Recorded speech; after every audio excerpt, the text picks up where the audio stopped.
سلام او په زړه پورې راغلاست. ایمان تقدیر او یو الوتنه حاجی القذافي نومي یو سړی په پای کې څنګه حج وکړ.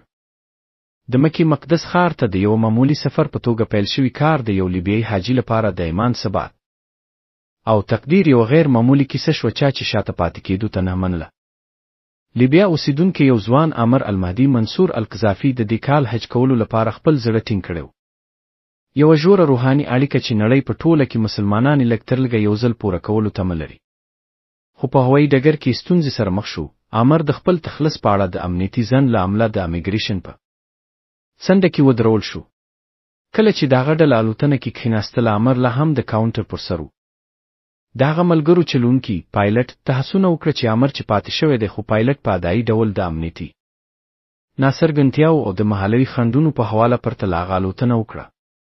عامر خو ټینګ پاتې شو. هغه وویل زه له دې ځایه هڅونې نه ځم تر هغه چې د الوتنه حج ته ونه ځي.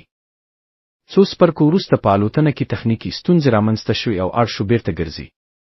د عامر ډلې بیا هڅه وکړه خو پایلټ راضي نه شو. د ځنډ او کوچنۍ مرمت وروسته الوتنه بیا پیل شو خو یو بل ستونزه سره مخ شو او پایلټ اړ شو بیرته دویم ځل ګرځي. د مسافرو او عملې په وینا دویمې اضطراري کینډۍ وروسته پایلټ اعلان وکړ زه قسم خورم تر هغه چې عامر زموږ سره په دې الوتنه کې نه وي زه بیا الوتنه نه کوم. چارواکو په چکۍ سره عامر د سفر لپاره په الوتنه کې شامل کړ.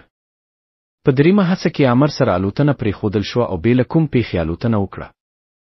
دا کیسه په ټولنیزو رسنیو کې ګړندۍ خپره شوه. ډېرې خلکو دا د الهي ارادې نښه وبله او د دا ځواب یې وبله.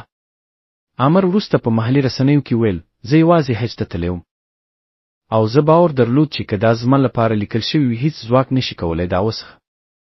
مننه چې زموږ سره یاست.